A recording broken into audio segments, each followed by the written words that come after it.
we are in the Thornell Valley, looking at what's coming on the ice.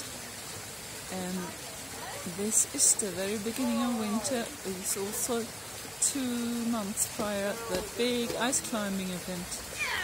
And you can see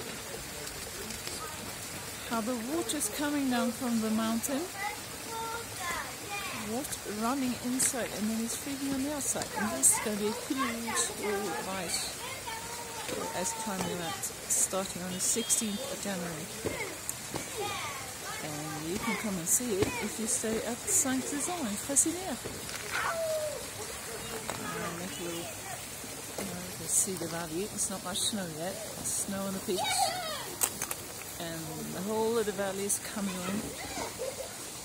Small ice falls, but this is one of the big ones. And on the other side we've got Dormiouz and Freycinet. Voilà.